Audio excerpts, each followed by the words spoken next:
Halo sobat, jumpa lagi. Melanjutkan kisah karya Esa Mintarja yang berjudul Istana yang Suram. Kali ini dalam episode Kembali ke Jalan Lurus. Selamat menikmati. Salam budaya. Monggo kula aturi subscribe, like, komen, saha share. Matur nuwun.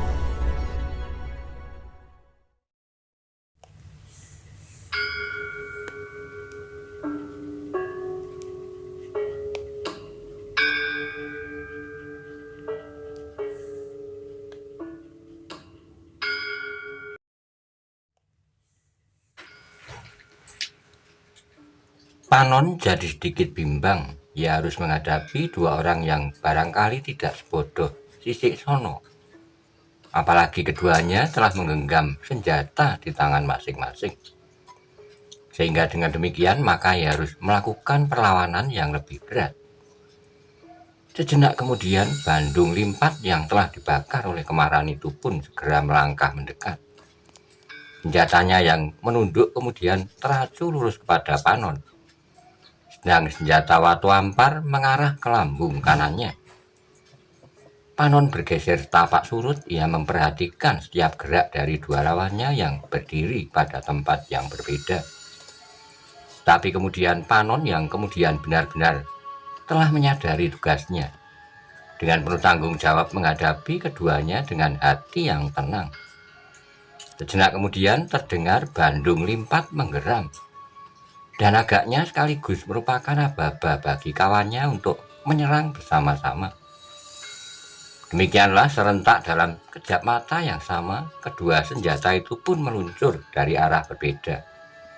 Dengan perhitungan yang masak, keduanya telah memperhitungkan arah yang mungkin ditempuh oleh Panon untuk menghindarkan dirinya dari serangan itu.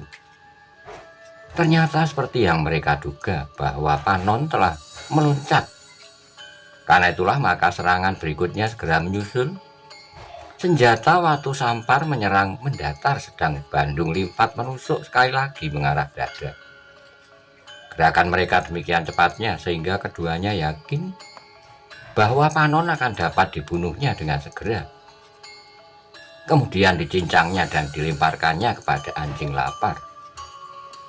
Tetapi mereka terkejut melihat cara Panon menghindari serangan itu. Panon yang pernah berlatih dengan tekun tanpa mengenal lelah, yang pernah berlatih menghindari lontaran batu-batu kerikil dan bahkan percikan air, tidak menjadi bingung. Dengan cekatan ia melanting seperti seekor belalang.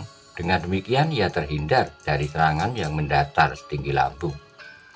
Namun ia harus menggeliat dan sekaligus melompat surut menghindar dari serangan yang lain. Kegagalan mereka untuk kedua kalinya membuat Watu Sampar dan Bandung Limpat justru menjadi bingung. Seolah-olah ia sedang berhadapan dengan seorang anak muda yang tidak sewajarnya. Bahkan tiba-tiba terbersit di hati mereka, apakah yang nampak itu sekedar bayangan dari penunggu hutan ini? Dari seorang jin atau gendruwo yang menjelma. Sehingga dengan demikian maka tubuhnya itu sama sekali tidak dapat disentuh oleh senjata atau segala bentuk kewadagan. Namun pada itu Panon telah berdiri tegak beberapa langkah dari keduanya. Setelah ia menghindari serangan lawannya yang kemudian justru menjadi termangu-mangu, maka Panon pun mendapat sedikit penilaian atas ilmunya dan ilmu kedua lawannya. Dengan demikian, Panon menjadi semakin percaya bahwa jika gurunya memerintahkannya melakukan sesuatu, tentunya bukan tidak beralasan. Tapi guru selalu berpesan, bahkan aku tidak boleh merasa diriku mumpuni. Adalah kebetulan sekali bahwa dua orang itu sama sekali tidak mempunyai bekal cukup. Tetapi menurut guru di telatah Demak tersebar orang-orang sakti yang pilih tanding. Perguruan yang tersebar dari ujung barat sampai ke ujung timur ini telah menghasilkan berpuluh-puluh ksatria. Tetapi juga menghasilkan berpuluh-puluh orang yang dibayangi oleh ilmu hitam. Panon bergumam kepada diri sendiri. Sementara itu kedua lawannya masih tetap ragu-ragu. Tapi mereka pun segera mempersiapkan diri menghadapi kemungkinan. Anak muda itu tentu tidak akan tinggal diam, pada saatnya ia tentu akan menyerang. Seperti mereka duga, Panon telah siap untuk menyerang, tetapi ternyata di hati Panon tumbuh sesuatu yang tidak disangka-sangka oleh kedua lawannya. Tiba-tiba saja Panon benar-benar ingin menjajaki kemampuan sendiri. Belum pada suatu saat ia berhadapan dengan lawan yang sebenarnya seperti yang pernah dibayangkan oleh gurunya. Dengan demikian maka Panonlah yang kemudian mengambil sikap terlebih dahulu. Dengan hati-hati ia bergeser mendekat. Tapi kedua lawannya sama sekali tidak mengetahui apakah yang sedang dilakukan oleh anak muda itu. Yang mereka ketahui adalah bahwa anak muda itu tentu akan segera melakukan serangan balasan. Sebenarnya lah bahwa Panon pun kemudian telah menyerang kedua orang itu dengan gerak yang membingungkan. Dalam saat yang bersamaan ia menyerang dua orang sekaligus. Padahal kedua lawannya berdiri terpisah. Hampir tidak ada selisih waktu sama sekali. Keduanya terkejut, ternyata anak muda itu memang memiliki kecepatan bergerak yang tidak dapat mereka bayangkan. Karena itulah maka dengan serta-merta mereka mengayunkan senjata mereka untuk mencegah serangan anak muda itu. Panon melihat gerakan itu, karena itu maka ia pun dengan cepat pula mengalihkan serangannya. Ia sempat menyentuh tanah dengan kakinya sehingga ia bergeser selangkah. Tapi ketika senjata-senjata itu sudah terayun, akan hampir tidak berjarak waktu, ia sudah meloncat pula menyerang keduanya yang nampaknya hanya satu gerakan saja.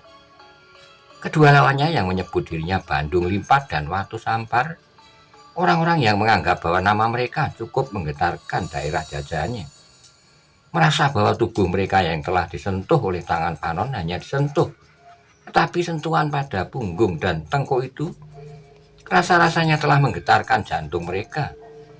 Apalagi ketika mereka mendengar Panon berkata, "Nah, aku sudah menyentuh kalian meskipun aku tidak bersenjata. Gila," geram Bandung Limpat. "Apakah kau anak setan?"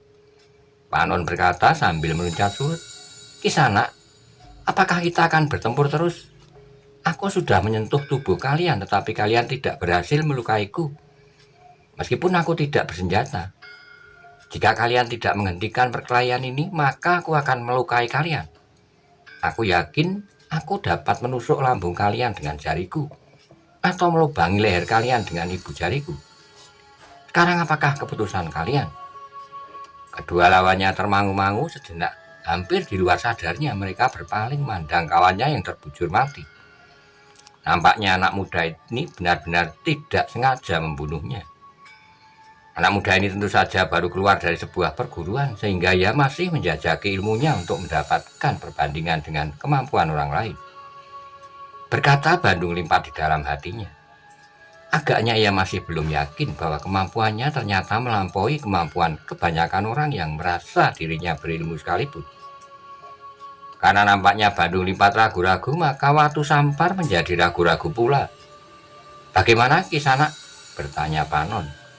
"Apakah kalian masih akan mencoba kemampuanku lagi?" Bandung Limpat dan Watu Sampar berpandangan sejenak. Tetapi mereka tidak segera menjawab. "Sudahlah Kisanak," berkata Panon kemudian. "Aku tidak melihat gunanya lagi untuk berkelahi. Mungkin aku dapat membunuh kalian untuk mengurangi kejahatan di daerah ini. Karena dengan kematian kalian maka tidak ada lagi kejadian perampokan. Tapi aku melihat kemungkinan lain bahwa kalian berdua akan berhenti sampai di sini." Kedua orang itu masih belum menjawab. "Kisanak," desak Panon, "aku ingin mendengar jawaban kalian. Aku adalah manusia biasa, kadang-kadang aku dapat mengendalikan diri dari perasaan ini berhasil diendapkan. Tetapi mungkin ada gejolak yang lain di dalam diriku, sehingga aku akan bertindak lebih jauh dari yang aku lakukan sekarang." Bandung Limpat menelan lidahnya, baru kemudian ia berkata dengan paro, "Apa maksudmu sebenarnya anak muda? Aku akan membiarkan kalian berdua tetap hidup. Tetapi aku menuntut bahwa hidupmu yang tersisa itu tidak lagi kau pergunakan untuk melakukan kejahatan." Jika kau setuju, maka aku pun akan segera pergi, karena aku masih akan menempuh perjalanan yang panjang. Tetapi jika kalian tidak bersedia menghentikan kegiatan kalian, maka yang paling baik bagiku dan bagi masyarakat adalah membunuhmu. Apakah kau dapat mempercayaiku? Tidak ada seorang pun lagi yang dapat percaya kepadaku. Bagaimana seandainya aku sekarang menyatakan kesediaanku untuk merubah cara hidupku? Tapi setelah kau pergi, aku telah melupakan janji itu dan tidak menghiraukannya lagi. Ternyata kau mempunyai kejujuran juga, sahut Panon. Baiklah, jika demikian, maka kau akan kehilangan segala-galanya. Harga diri dan kepercayaan mutlak. Tapi lebih daripada itu, maka kau benar-benar orang yang tidak berarti lagi. Karena kalian tidak mampu melihat baik dan buruk secara wajar. Karena sebenarnya kalian tahu yang mana yang baik dan yang buruk. Tetapi kalian tidak mampu memilih. Kedua orang itu termangu-mangu di tempatnya. Yang berdiri di hadapannya adalah anak muda. Tapi nampaknya ia memiliki kejiwaan serba sedikit. Yang dikatakan itu benar telah menyentuh hati kedua orang yang selama ini seolah-olah tidak lagi mempunyai pegangan hidup. Sejenak mereka dicengkam oleh kebisuan. Kedua orang itu seakan-akan sedang memahami kata-kata yang diucapkan oleh anak muda yang mereka jumpai menjelang dini hari di pinggir hutan yang lebat itu. Baru sejenak kemudian dengan suara lirih, Bandung Limpat berkata, "Kau memberi pertimbangan lain di dalam hatiku, anak muda." "Terima kasih," jawab Panon. "Aku benar-benar mempercayaimu. Justru pertimbangan lain itu adalah permulaan dari jalan lurus yang akan kau pilih." "Mudah-mudahan aku dapat sampai ke sana," desis Bandung Limpat. "Kau harus yakin kepada dirimu," sahut Panon kemudian. "Aku justru yakin kalian akan berhasil." Watu Sampar yang selama ini berdiam diri sambil menundukkan kepalanya berkata, "Memang sudah cukup kematian seorang dari kami bertiga. Seharusnya sudah cukup memberikan peringatan kepada kami." Kata-kata Watu Sampar itu memang sangat menarik perhatian Panon Suko, sehingga ia pun kemudian berkata, "Aku bangga bahwa kau mempunyai jiwa yang besar, yang melihat kenyataan di depan matamu." Bandung Limpat pun menyaut, "Sudahlah anak muda, peristiwa ini akan selalu kami ingat. Kami akan berusaha untuk mengerti apakah sebenarnya yang telah terjadi pada diri kami. Kami berterima kasih bahwa kami telah bertemu dengan seorang anak muda yang bagi kami adalah suatu peristiwa yang ajaib. Aku tidak tahu apakah kau memang memiliki sifat yang aneh, atau kamilah pokok dari peristiwa ini, sehingga kau hanya sekedar merupakan alat untuk memperingatkan kesesatan kami. Namun bagaimanapun juga, ternyata aku menemukan sesuatu dari peristiwa yang baru saja terjadi. Meskipun seorang dari kawanku harus menjadi tumbal." "Aku minta maaf," sahut Panon. "Aku tidak sengaja. Ya, yang mati itu sebenarnya adalah seorang yang seharusnya berjalan di jalan yang lurus. Ia adalah putra Ajarespati, seorang ajar yang tekun yang mempelajari masalah-masalah jasmania dan rohania. Tetapi anak itu telah sesat jalan." "Oh," Panon menarik napas dalam-dalam. "Lalu, jika demikian, aku sepantasnya mohon maaf pada Ki Ajar jika ia masih hidup." Panon berhenti sejenak. Lalu, "Tetapi aku tidak sempat melakukan sekarang ini. Aku harus melakukan suatu perjalanan yang cukup panjang." "Jika demikian, silakan kau anak muda melanjutkan perjalanan. Sekali lagi aku mengucapkan terima kasih dan sudah barang tentu kami mohon maaf yang sebesar-besarnya karena kami telah mengganggu perjalananmu.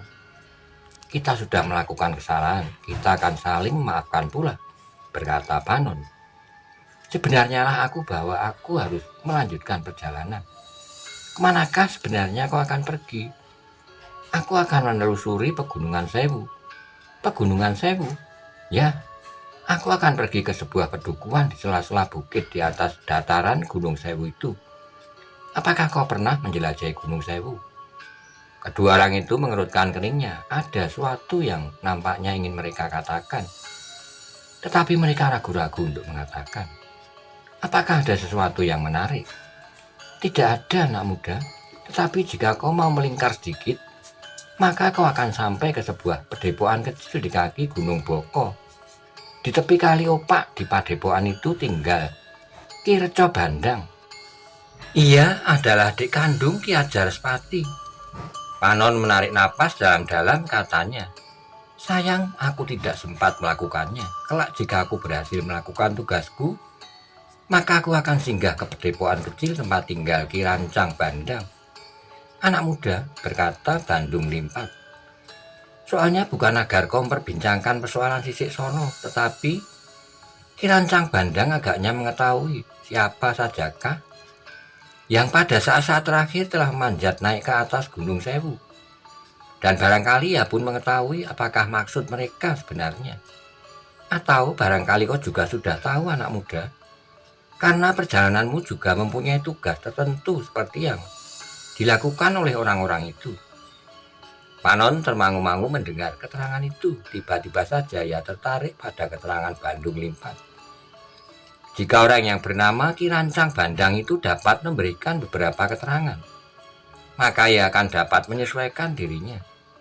Karena menurut keterangan Bandung Limpat, ada beberapa orang yang pada saat terakhir juga menuju ke atas Gunung Sewu.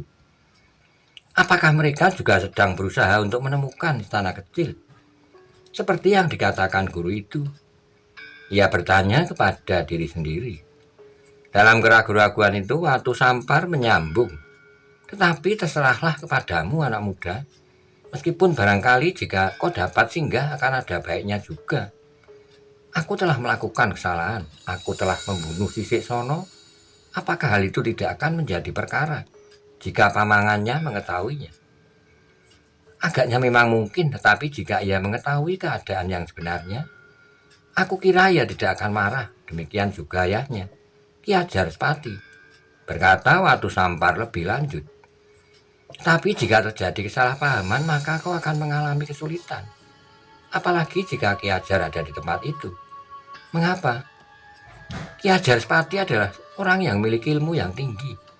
Tidak banyak orang yang mengetahuinya, karena ia memang lebih senang hidup menyendiri, bercocok tanam dan hidup tenang tanpa banyak sentuhan dengan persoalan-persoalan di luar dunianya yang damai.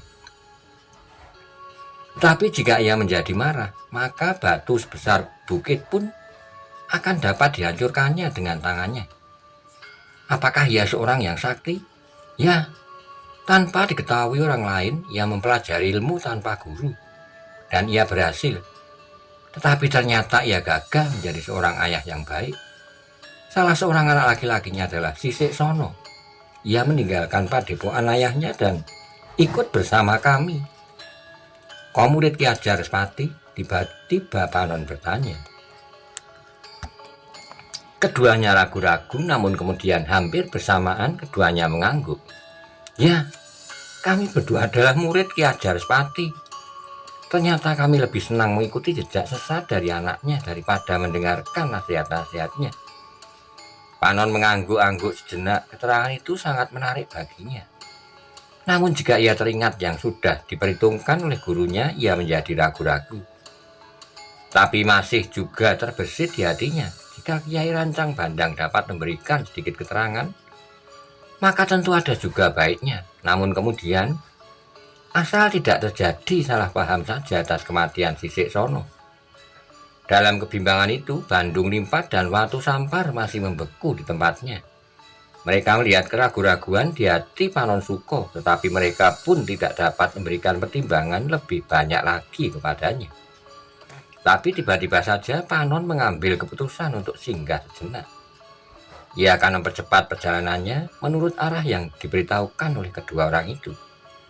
Karena menurut mereka Bukit Boko sudah tidak jauh lagi dari sana, ia dapat menyusur ke selatan sampai ke Lembah Payung seperti yang telah dibicarakannya dengan gurunya.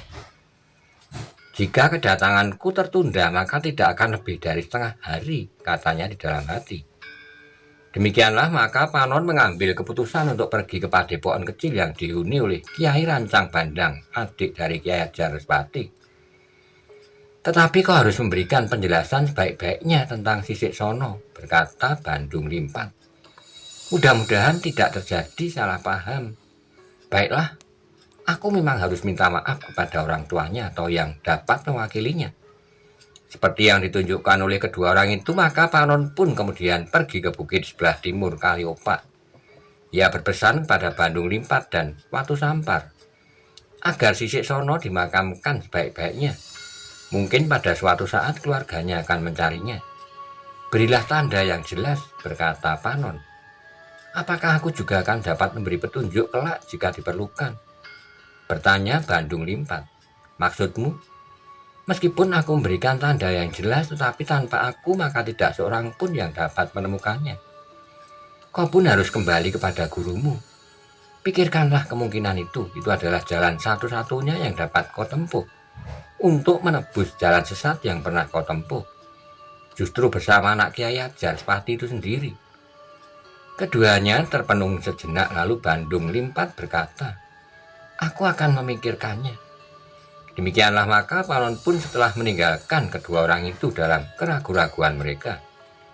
Akhirnya Bandung Limpat berkata, memang tidak ada pilihan lain jika dengan demikian kepalaku akan dipenggal oleh guru. Aku tidak akan menolak lagi. Dalam pada itu Panon telah berada dalam perjalanannya menuju ke padepokan kecil di kaki Gunung Boko. Padepokan yang hanya menyimpan beribu-ribu kemungkinan. Mungkin Kiai Rancang Bandang akan mengucapkan terima kasih kepadanya bahwa ia telah datang memberikan keterangan tentang kemenakannya yang sesat.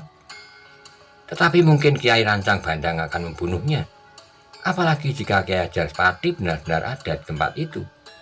Tetapi kemungkinan yang lain adalah ia akan mendapat banyak keterangan tentang Gunung Sewu dan keadaannya. Ketika matahari kemudian bertengger di atas cakrawala, maka Panon sudah menjadi dekat dengan bukit kecil itu. Sekali ia berhenti memberikan kesempatan kepada kudanya untuk beristirahat, minum dan makan rerumputan. Namun saat kemudian ia sudah berpacu kembali meneruskan perjalanannya. Sementara perjalanan semakin mendekati bukit kecil itu, ia pun menjadi semakin ragu-ragu. Ia mencoba membayangkan apakah yang akan dijumpainya di padepokan kecil itu. Tapi kemudian ia berketepatan hati untuk meneruskan langkahnya, menjumpai orang yang bernama Kiai Rancang Bandang. Panon Suko tidak mengalami kesulitan apapun untuk mencari padepokan kecil itu, ditandai dengan sebuah pintu gerbang kecil yang di sisinya tumbuh batang pohon kemuning. Panon Suko melambat derap kudanya ketika ia menyusur jalan yang sempit yang langsung menuju ke pintu gerbang itu. Memang debar jantungnya terasa semakin menjadi cepat. Di muka pintu gerbang ia berhenti, perlahan-lahan ia turun melangkah menuntun kudanya mendekati pintu regol yang terbuka. Sepi sekali, katanya dalam hati. Sebenarnya lah bahwa tidak ada seorang yang kebetulan berada di halaman yang cukup luas itu. Halaman yang bersih oleh goresan-goresan sapu lidi dari ujung sampai ke ujung. Seakan-akan di halaman yang luas itu tidak selembar daun kering pun yang tertinggal. Panon menarik napas, dia ragu-ragu pula untuk masuk. Karena di halaman itu sama sekali tidak ada bekas kaki seorang pun. Bekas kaki orang yang menyapu halaman itu pun tidak nampak. Karena agaknya ia melangkah surut ketika ia menggoreskan sapu lidinya. Tapi kemudian ia membulatkan tekadnya untuk masuk, ia sama sekali tidak mempunyai niat yang buruk. Kedatangannya adalah karena dorongan oleh pengakuannya bahwa ia telah membunuh tanpa sengaja. Dan keterangan tentang Gunung Sewu yang barangkali dapat diperolehnya dari Kiai Rancang Bandang itu. Tiba-tiba saja langkahnya terhenti ketika ia melihat dua orang yang tiba-tiba saja muncul dari pintu samping yang menyekat halaman itu dengan halaman samping. Yang seorang lebih muda sehingga yang lain adalah seorang yang sudah melampaui pertengahan abad. Sejenak keduanya termangu-mangu, namun kemudian dengan tergesa-gesa mereka melangkah mendekatinya. Marilah anak muda, berkata orang yang sudah tua itu. Silahkan, siapakah yang kau cari? Panon mengangguk dalam-dalam, nampaknya orang itu memiliki sesuatu yang membuatnya terasa berwibawa. Apakah kau berhadapan dengan Kiai Rancang Bandang? Orang itu pun mengerutkan keringnya lalu menjawab, oh, bukan anak muda. Aku hanya seorang tamu saja di sini. Tapi Kiai Rancang Bandang ada di rumah. Marilah, silahkan naik ke pendopo. Lalu katanya kepada anak muda di sampingnya, "Bawalah ia naik, aku akan manggil pamanmu." Anak muda itu mengangguk. Ketika orang tua itu kembali masuk ke halaman dalam, maka anak muda itu berkata, "Silahkan Kisanak, biarlah aku tambatkan kudamu di tiang batang suko itu." "Terima kasih," jawab Panon, "biarlah aku menambatkannya sendiri." Setelah menambatkan kudanya, Panon diiringi oleh anak muda itu pun naik ke pendopo dan duduk di atas sebuah tikar pandan putih. Sejenak kemudian pintu peringgitan di sisi pendopo itu pun terbuka. Orang tua yang dijumpainya di regol penyekat halaman itu nampak muncul dari dalam, diiringi oleh seorang yang nampaknya masih lebih muda sedikit daripadanya. Ketika mereka telah duduk, maka orang yang lebih muda segera bertanya, "Apakah benar Kisanak mencari aku? Akulah Kyai Rancang Bandang, penghuni padepokan ini." Panon menundukkan kepalanya dalam-dalam menjawab, "Benar Kyai, aku memang mencari Kyai." "Sekarang kita sudah bertemu," kata Kyai Rancang Bandang. "Lalu, tapi sebelumnya siapakah kau anak muda?" "Aku adalah Panon Suko, aku datang dari jauh, menyelusuri lereng Gunung Merbabu dan Merapi." "Kau datang dari Gunung Merbabu?" "Ya Kyai, dan aku sedang dalam perjalanan menuju ke Gunung Sewu." "Gunung Sewu?" Hampir bersamaan kedua orang itu berkata mengulang. Rasa-rasanya ada sesuatu yang mengganjal hati Panon, tapi ia tidak jadi mengatakannya. "Anggir Panon Suko," berkata Kyai Rancang Bandang, "tentu kau mempunyai kepentingan yang besar bahwa kau akan datang ke atas Gunung Sewu. Tapi baiklah, sebelumnya aku ingin memperkenalkan kau dengan tamuku. Ia adalah kakakku, namanya Kyai Ajar Spati." Dada Panon bergetar mendengar nama itu, meskipun sebelumnya ada juga dugaannya bahwa orang tua itu adalah Ki Ajar Spati. Untuk saat Panon Suko termangu-mangu, dicobanya untuk melihat gambaran sifat dan watak Ki Ajar Spati pada wajahnya. Namun yang nampak adalah tatapan mata yang lembut dan bening. Karena itulah timbul keberaniannya untuk mengatakan hal yang sebenarnya yang telah terjadi dengan anaknya yang bernama Sisik Sono. "Sebelum aku mengatakan kepada ayahnya, maka hal itu tentu akan selalu menjadi beban perasaanku. Baliknya aku berterus terang agak perjalananku kemudian tidak terganggu oleh persoalan yang lain," berkata Panon dalam hatinya. Dalam pada itu, karena Panon tidak segera menjawab, Kyai Ranco Bandang bertanya lebih lanjut, "Anak Mas, sebenarnya perjalanan ke atas Gunung Sewu itu memang sangat menarik, tapi juga berbahaya." Ia berdiri sejenak lalu, "Tapi baiklah, aku belum mendengar keperluanmu menemui aku." "Kyai," berkata Panon, "kedatanganku ke padepokan ini sebenarnya lah bahwa aku ingin mendapatkan beberapa petunjuk agar aku dapat sampai ke tujuan dengan selamat. Aku belum pernah naik ke atas Gunung Sewu yang ditebari dengan beberapa ratus puncak bukit, dataran tinggi dan lembah-lembah yang curam. Seseorang telah memberitahukan kepadaku agar aku datang kepada Kyai Rancang Bandang untuk mendapatkan beberapa petunjuk yang mungkin berguna bagiku. Apalagi pada saat-saat terakhir yang menurut pendengaranku ada beberapa persoalan yang perlu aku ketahui." Kyai Rancang Bandang mengangguk-angguk lalu katanya, "Pemberitahuan yang keliru, Anggir. Aku tidak banyak mengetahui tentang Gunung Sewu. Apalagi aku tidak tahu apakah maksud perjalanan Anggir yang sebenarnya." Panon menjadi termangu-mangu. Sudah tentu ia tidak dapat mengatakan maksudnya yang sebenarnya, karena beban yang diletakkan di pundaknya adalah persoalan yang khusus yang tidak boleh diketahui orang lain. Tapi sebelum ia mengatakan sesuatu, Kyai Rancang Bandang telah bertanya, "Anak muda, siapakah yang menunjukkan kepadamu agar kau datang kemari untuk mendapatkan beberapa petunjuk tentang Gunung Sewu?" "Di perjalananku, aku bertemu dengan 3 orang tidak aku kenal. 2 di antaranya bernama Watu Sampar dan Bandung Limpat." "Hah?" Tiba-tiba Ki Ajar Spati bergeser setapak, katanya, "Anak Mas, apakah aku tidak salah dengar? Watu Sampar dan Bandung Limpat